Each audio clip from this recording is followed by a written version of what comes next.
আমি আবেগ আপ্লুত হয়ে গেছি। বলার অনেক কিছুই ছিল। গত রাত্রে রাত 11টার থেকে স্মৃতির পাতা ফাইল খুলিয়া স্মৃতির পাতা একের পর এক হাত থেকে 5টা পর্যন্ত বজর পর্যন্ত স্মৃতির পাতা চলতে থাক, যা এই সামান্য সময়ের ভিতরে বলা সম্ভব না। তবে আমি এইখানের দায়িত্ব আর কোনো ইন্টারভিউর মাধ্যমে নেইনি। মুফতি সাহেব যখন বিভিন্ন কারণ, পরিবেশগত কারণ, আভ্যন্তরীণ কারণ, ব্যক্তিগতভাবে হামলার শিকারও হয়েছেন উনি, বিভিন্ন কারণে যখন মাদ্রাসা থেকে মানে মায়ুস হয়ে গেছেন, অর্থাৎ সব ক্ষেত্রে যখন এটা দরিয়া রাখার মতো অবস্থান করা সম্ভব হইতেছে না, তখন উনি মানে কাউকে কিছু না বলে প্রথমে আমাকে বলছিলেন আমি দায়িত্ব নেওয়ার জন্য, বড় ভাই, তবে আমি হাত জোর করিয়া ক্ষমা চাইছি। তখন আমার ইচ্ছা ছিল আরও কিছু লেখাপড়া করার, কিন্তু ওনাকে যেভাবেই হোক আমি কনভিন্স করছি। যখন বাড়িতে গেছি আর উনি কাউকে কিছু না বলিয়া মৌলানা আজিজুর রহমান সাহেবের হাতে চার্জ দিয়া উনি চলে গেছে। কমিটি কেউ জানে না, এমনকি বাবাও জানে।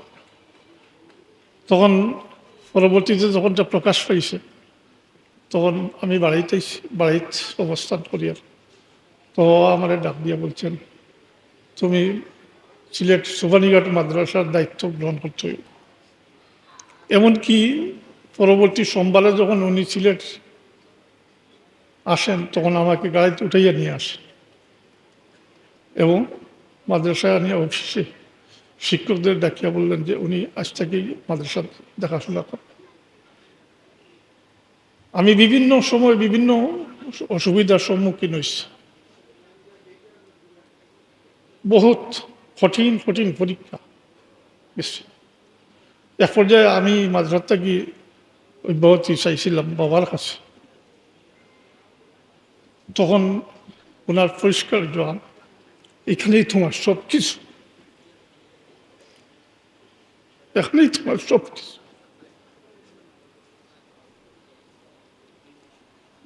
আমি যতটুকু করতে পেরেছি, যতটুকু সম্ভব, ওনার সার্বিক তত্ত্বাবধান এবং দোয়া। আমার কোনো যোগ্যতা নাই, আমার পিছন শূন্য, আমার পিছন কোনো কিছু নাই, দেখাইবার মতো কোনো কিছু নাই। আমার সম্পর্কে অনেক কিছু বলা হয়েছে, অনেক কিছুর যোগ্য আমি না। আমি ব্যক্তিগত জীবনে প্রশংসা থেকে দূরে এবং চেয়ার থেকে দূরে সরে থাকার চেষ্টা করছি। কোনোদিনও যাচ্ছি চেয়ারও হওয়ার চেষ্টা করছি, কোনো পদ পদবি কোনোদিন তো আক্কা করছি।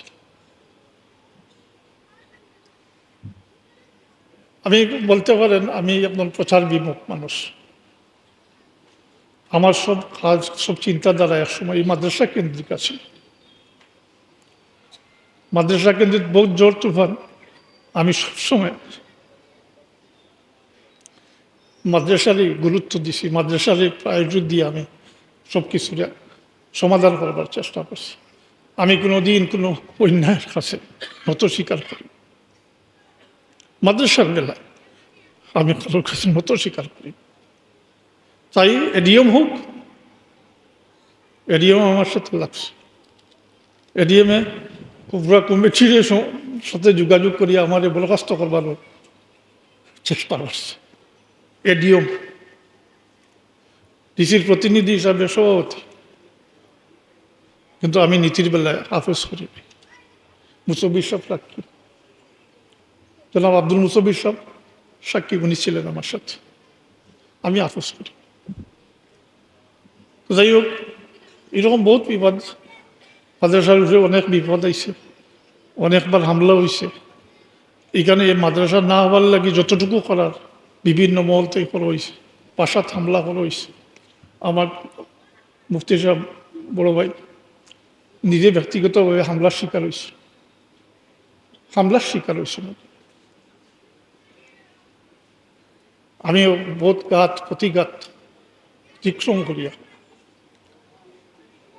এই পর্যন্ত আইসি। আমার সহযোগী, আমার সহযোদ্ধা, আমার সহকর্মী, তাদের আন্তরিকতা, সহযোগিতা। তবে একটা কথা, আমি কোনোদিন আমার নিজের মতামত ছাপাইয়া দিইনি, না, কখনো না। আমি যা করছি পরামর্শক্রমে করছি এবং দায়িত্ব বাটিয়া দিছি।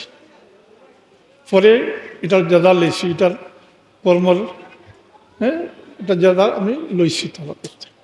এটাই করতাম। আমি কোনোদিন এককভাবে কোনো সিদ্ধান্ত নেই।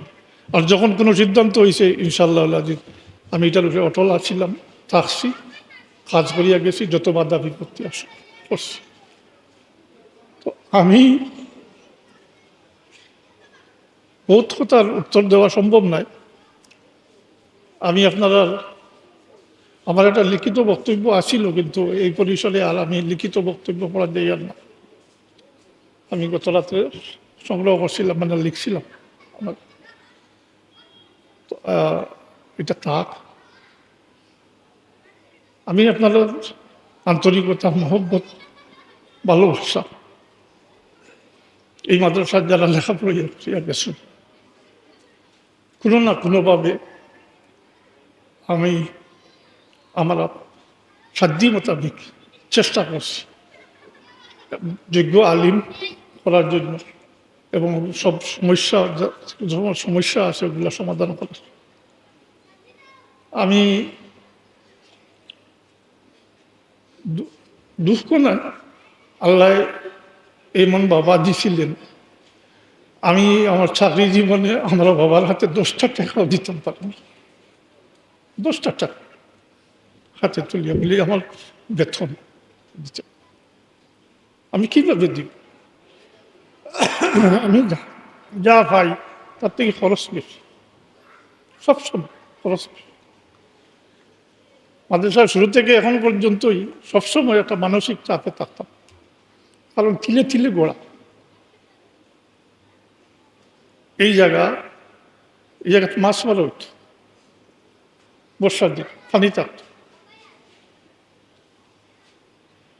দক্ষিণ সাইড 20 ফুট গভীর, 12 মাস পানি থাকত। পূর্ব সাইড 12 ফুট গভীর, উত্তর সাইড 6-7 ফুট গভীর।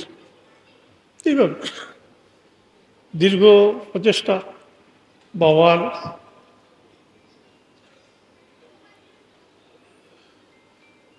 অবদান, যখনও যে সমস্যা করছি, বিশেষ করে আর্থিক দিক দিয়ে, তখনও আমি বাবার কাছে পেশ করছি। 7 দিনের ভিতরে আল্লাহর ফজল কলমে উনি এটার সমাধান দিয়ে দিচ্ছেন। আর্থিক সমস্যা হইলে এটার আর্থিক টাকা পয়সার ব্যবস্থা করে দিচ্ছে। আমি যখন উনি ইন্তেকাল হয়, তখন সত্যিকার অর্থে কিছু অসহায়ত্ব বোধ করছিলাম, কিন্তু দোয়া টাকায় ওনার পরবর্তীতে এই সমস্ত কিছু কাটিয়ে ওঠার আল্লাহ তৌফিক দিচ্ছে। আমার চাওয়া পাওয়ার কিছু নাই, অতীত শূন্য মানুষ।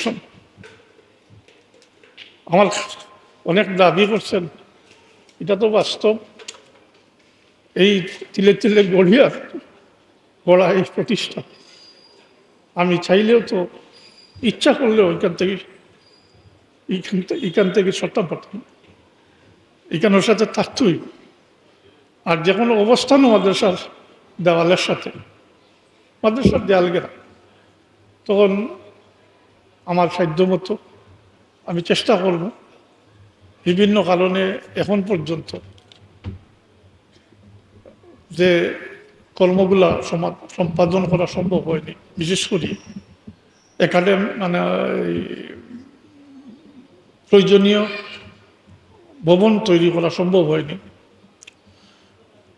আমরা আশায় ছিলাম এখানে একটা 6 তলা ভবন সরকারিভাবে হবে, এটা 23 সালের মার্চে সন্ধ্যায় দেওয়ার কথা ছিল, কিন্তু এই পর্যন্ত কাজ শুরু হয়েছে না। যদি এটা হয় পরবর্তীতে ইনশাআল্লাহ আমাদের আছে বিটা ফাউন্ডেশন মজবুত আছে, পশ্চিমের পূর্বের বিল্ডিং দক্ষিণের বিল্ডিং যতটুকু থাকে এটারে আরও একতলা দুতলা করার চেষ্টা করবো ইনশাআল্লাহ আজিজ। আমি আজকে আমার আজিজ ছাত্রবৃন্দ যে উদ্যোগ নিয়েছেন এখানে গড়ের, আমি আপনারা তো শুরু করছেন, ইনশাল্লাহ আমিও চেষ্টা ত্রুটি করবো না, আমি নিজে চেষ্টা করব এটারে কমপ্লিট করার চেষ্টা করব। আর ওর দুঃখ নিয়ে আমাদের হাতে গিয়ে বিদায় নিতেছি, এটা হইল ব্যক্তিগত কোনো দুঃখ নাই।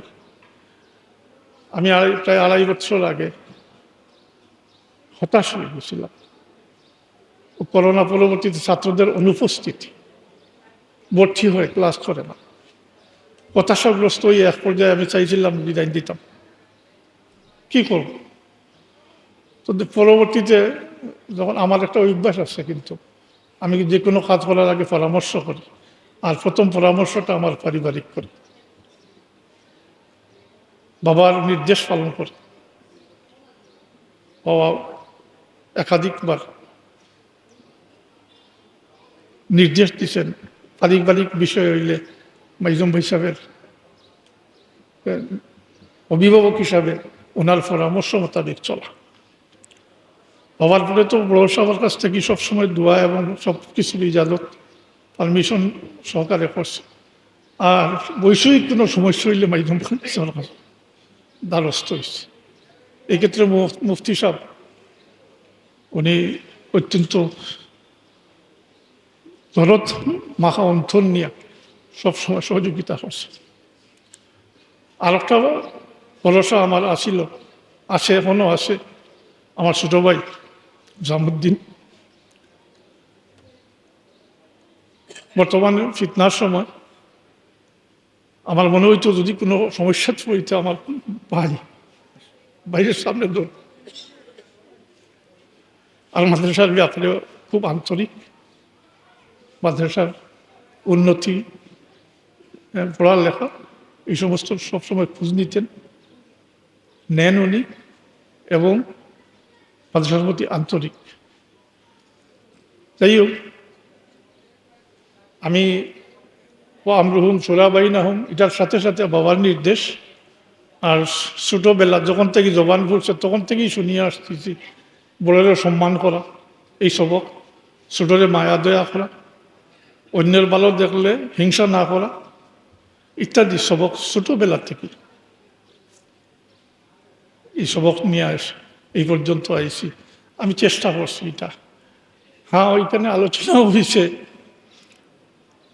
হ্যাঁ আমি কঠোর ছিলাম ঠিকই, কিন্তু আমি রকিকুল কলব মানুষ, আমি রকিকুল কলব মানুষ।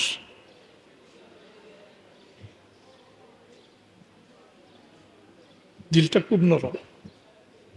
যারা আমার সংস্পর্শে আসছে আমি তাদের আঁকড়াইয়ে ধরবার চেষ্টা করছি, মহব্বত, মায়া মহব্বত দ্বারা। যারা দূরে সরে গেছে তো অর্থাৎ নাই।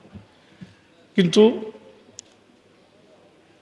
মাদ্রাসার ব্যাপারে আমি আপনারা সাক্ষী বানাইতাম চাই, যদিও আপনারা জানেন না, আমার সহকর্মীবৃন্দ যারা আছেন, আমি মাদ্রাসার কোনো ক্ষতি নিজে করি নাই, কোনোদিন ক্ষতি ঐতিও দিই নেই। আমি একটা দুর্বলতা আমার যখন মাদ্রাসাতে আমি জয়েন করছি তখন এই দুর্বলতা আসলে এখনও আছে, এটা হইল হিসাব নিকাশের ব্যাপার। এটা আমি বেশ বুঝি না বা এটা বুঝতে যাইও না। তো বিভিন্ন সময় বিভিন্ন জনের সহযোগিতা, পরবর্তীতে মৌলানা হোসেন আহমদ সাহেব উনি দায়িত্ব নিলেন ভাইস প্রিন্সিপাল হিসাবে, উনি দিকটা পুরা 16 আনা দেখভাল করলেন। পরবর্তীতে আবু সালেহ সাহেব, মাস্টার আরিফুল হক সরকার সাহেব, আমি দায়িত্ব মন্ডল করিয়া দিছি বস। তো এই দিকটা গিয়া আমি একটা নিরাপদ অবস্থানে আছি। মাদ্রাসার কোনো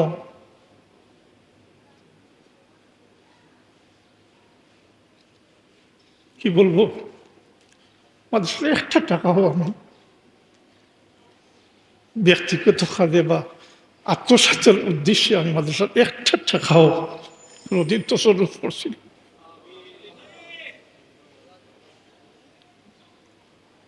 একটা টাকাও আমি মাদ্রাসা, এমনকি খাতা দেখলে দেখতে পারেন, আমি আগে অফিসিয়াল কাজে ডাকাত পেয়েছি, কোনো বাউচার টিএ দিয়ে কোনো বাউচার আমার নামে নাই। আমি সাথে কি নিব, দিতে হয় যেখানে যেখানে দিতে হয়, কিন্তু কি নিব। আল্লাহ এই সুযোগ দিছিলাম, বাবার ছায়া, বাবারে 10টা টাকা যখন দিতাম পারছি না, কোনোদিন দুঃখ প্রকাশ করছেন না আমার মাদ্রাসার প্রিন্সিপাল, 10টা টাকা হাতে দেয় নাই কোনোদিনও না। আমি প্রথম অবস্থায় ওনার টাকা খরচ করিয়া খাইছি। টাকা খাওয়াটা খুবই খুবই কষ্টদায়ক ছিল তখন, কোনো ঘর ছিল না, কোনো থাকার ব্যবস্থা নাই, খাওয়ার ব্যবস্থা নাই, মাঝে মধ্যে হোস্টেলে, বেশিরভাগ হোটেলে, এইভাবে চলছে। ফলে আমার অসুবিধা দেখিয়ে এখানে টিন শেড ঘর বানা নিয়েছি। আমি শামসুল আলম সাহেবের টিন শেড একটা ঘরের মধ্যে থাকছি, বারান্দার মধ্যে টিন দিয়া একসালা করিয়া কেন বাবুর্চি রাখিয়া ফাঁক করিয়া খাইছি। পরবর্তীতে আমি একটা নিজের মধ্যে একটা চিন্তা করলাম, বাবার টাকা খরচ করিয়া খাই থাকি, অথচ একটা দায়িত্ব আছে। এক সময় আমি ইসলামী ব্যাংকের মাধ্যমে 3 টনের একটা ট্রাক নামাইছিলাম, তখন ওইটা দিয়ে আমিও চলতাম, মাদ্রাসার বোর্ডিংও চলত,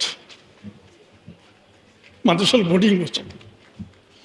যাই হোক, লম্বা বিষয় আছে, ইতিহাস আছে, তারপরেও আমার কোনো কৃতিত্ব নাই। আমি বারবার বলছি যে আমার পিছন দিকটা শূন্য। আমি দোয়া চাই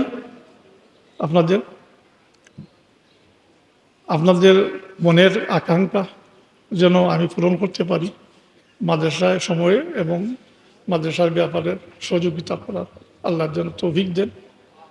আর আজকে আপনাদেরকে কি বলি আমি সম্বোধন করব, আপনারা যে আন্তরিকতার সহিত, আন্তরিক মহব্বতের কারণে আজকে এই সভার সৌন্দর্যমণ্ডিত করছেন, আল্লাহ আপনাদের উত্তম জাযা দেব। আর আমি জমিয়তুল মুদাররিসিনের মাননীয় মহাসচিব সাহেবের সামনে রাখি একটা কথা বলতে চাই। জমিয়তুল মুদাররিসিনের অবদান এই দেশের আলিম সমাজ যদি ভুলে যায় তাইলে অকৃতার্থ হবে। বাংলাদেশ মাদ্রাসা এই যে অবস্থান, বিশেষ করে বেতন কাঠামো, এটা জমিয়তের একমাত্র জমিয়তের অবদান। আর এই জমিয়তের অবদান মানে মরহুম মৌলানা আব্দুল মান্নান সাহেবের রহমতুল্লাহ আলাইহির অবদান। বরং স্কুল কলেজও এর সাথে সম্পৃক্ত। শিক্ষক ফেডারেশন করিয়া স্কুল কলেজের শিক্ষক নিয়েও উনি দাবি দাওয়া আদায় করছেন। উনি ছিলেন সভাপতি, কিন্তু এই শিক্ষক ফেডারেশনের সভাপতি ছিলেন মৌলানা মান্নান সাহেব। আমি তো জমিয়তের সাথে ওই 80 ইংরেজি থেকে সম্পৃক্ত। তো জমিয়তের বর্তমান পরিস্থিতিতে আমি একটা অনুরোধ রাখব, ইসলাম, মুসলমানি এবং আহলে সুন্নাতুল জামাতুল আকীদা বিধ্বংসী অতীত যেটা হইয়া গেছে, এটার যেন পুনরাবৃত্তি না হয়। আপনারা সজাগ দৃষ্টিরা কার্যকরী পদক্ষেপ নিবা। আহলে সুন্নাতুল আকীদায় বিশ্বাস এবং বাচ্চান্তর চরিত্র গঠনে সহায়ক সিলেবাস প্রণয়ন করতে যতটুকু লাগে, আমরা যতটুকু সহযোগিতা লাগে ইনশাআল্লাহ অন্তত হোক আমি এটা পিছনে আসি, সাহায্য করুন, সহযোগিতা করুন। এটা জমিয়তের দায়িত্ব। তাই মমতাজ সাব্বির আহমদ মমতাজি সাহেব অনুরোধ করুন, আপনাদের কাজটা আরও দ্রুত গতিতে এবং সুশৃঙ্খলভাবে, সুচিন্তিতভাবে আগাইয়া নিতা।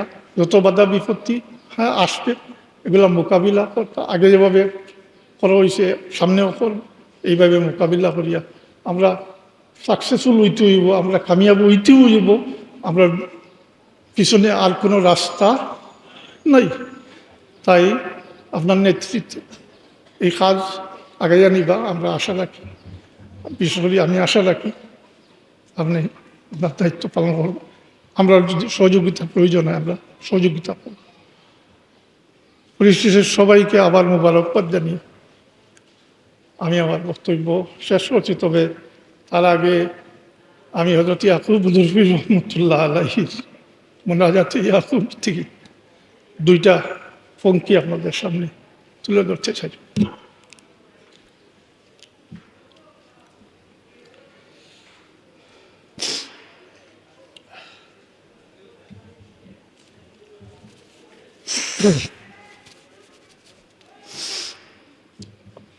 काले अफ्तर हाल अफ्तर सब मेरी अफ्तर है काम, फजल अपने से तू कर दे मुल्क दी का इंतज़ाम, मुझ गरीब बेनवा बेअसरा के वास्ते फजल कर हम पर इलाही अलिया के वास्ते, मुर्शिद बरहक साहेब किबला फुलतली के वास्ते। দ্বিতীয় পঙ্ক্তি যেটা, এটা অর্থ আমি বলতেছি।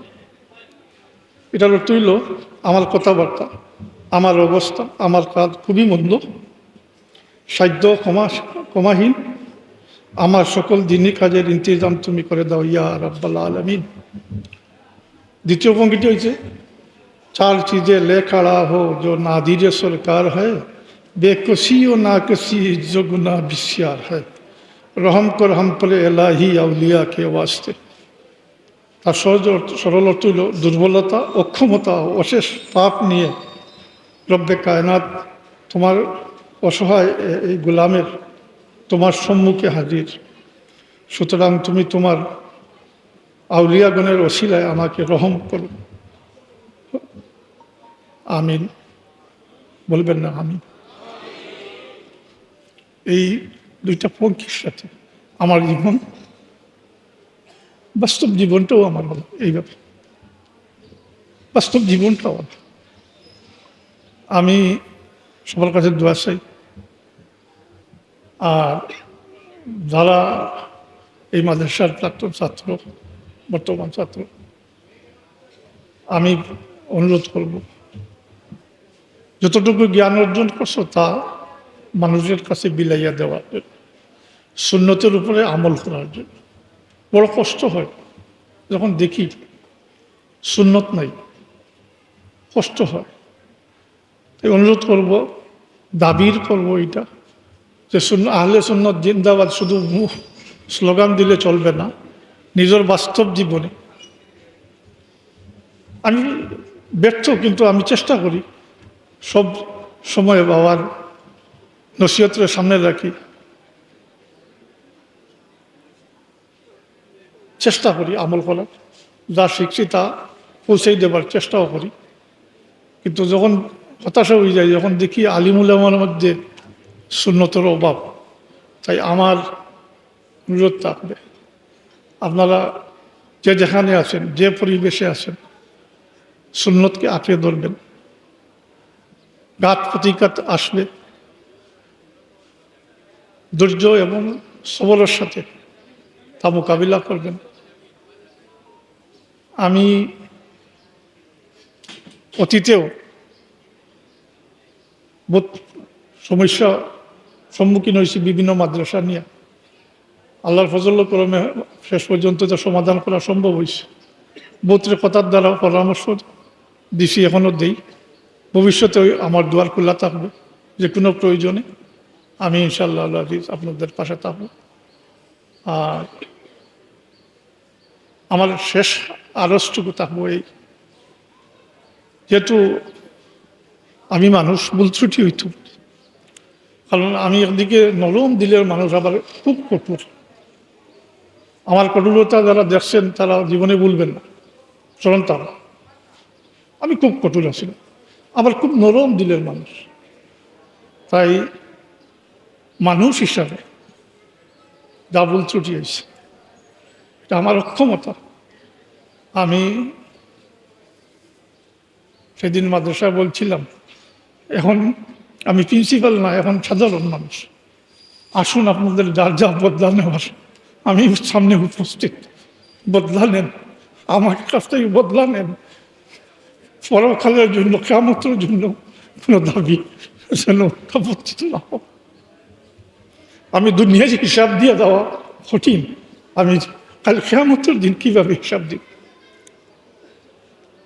আর একটা কথা বলতে হয়, আমার মাদ্রাসার তো 1/3 মেয়েরা আছে, মেয়েরা এখানে তো আসতে পারি নাই, তো তাদের অনুভূতি প্রকাশের লাগেই গত বৃহস্পতিবারে হলে একটা অনুষ্ঠান হয়েছে, তাদের অন্তরের অনুভূতিটা শোনার ভাগ্য হয়েছে, শুনছি আমি।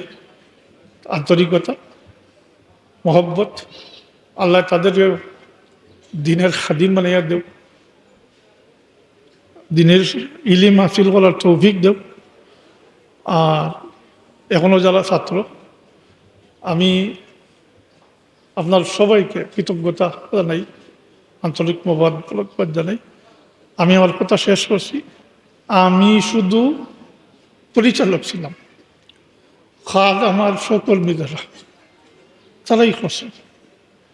আমি আগেই বলছি, আমি দায়িত্ব বন্টন করে দিতাম, পরে এটার জায়গা নিতাম।